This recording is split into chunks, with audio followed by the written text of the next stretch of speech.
Chers auditeurs, assalamu alaikum. Nous nous retrouvons donc dans notre émission consacrée au mode de vie en islam. Plus précisément, sur les habitudes alimentaires. Nous exposerons différents types d'aliments licites et illicites. Nous parlerons aussi des conditions qu'il faut respecter pour consommer certaines nourritures. Enfin, nous essayerons aussi de démontrer que les obligations et interdictions relatives à l'alimentation sont en lien direct avec l'idéologie islamique. Très chers auditeurs, aujourd'hui nous allons nous intéresser sur le critère retenu dans la nourriture. Sans plus attendre, on va commencer par un verset du Coran. Donc la sourate 5, verset 4. Dieu nous dit: il te demande ce qui est bien et permis. Dis, les bonnes choses vous sont permises. Donc voilà. Seules les nourritures infectées, impures et nuisibles sont prohibées en islam. Un autre verset du Coran dit à ce propos, donc sourate 7, verset 157.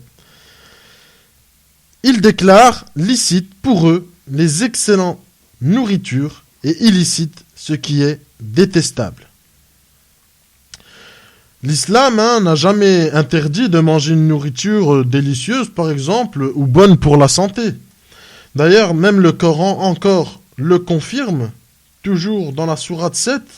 Par contre, là, c'est le verset 32, où Dieu aussi nous dit: qui donc a déclaré illicite la parure qu'Allah a prescrite pour ses serviteurs et les excellentes nourritures qu'il vous a accordées. Dit, ceci sera le jour de la résurrection, seulement pour ceux qui étaient croyants durant la vie de ce monde.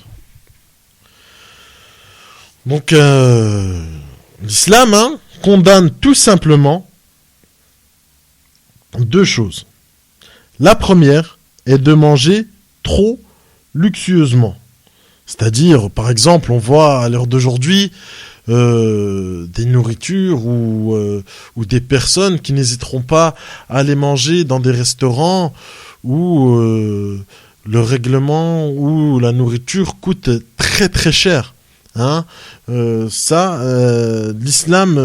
condamne et interdit ce genre de choses. Ou l'islam, d'un autre côté aussi, condamne le fait de manger trop en quantité. La deuxième chose est le fait de se priver sans raison valable et de s'interdire les nourritures.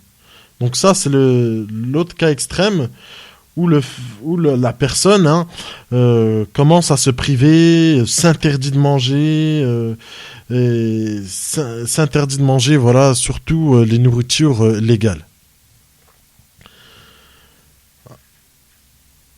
Pour confirmer, on va citer aussi un verset du Coran, la sourate 5, verset 87, où Dieu dit: ô vous qui croyez, ne déclarez pas illicite les excellentes nourritures qu'Allah a rendues légales pour vous.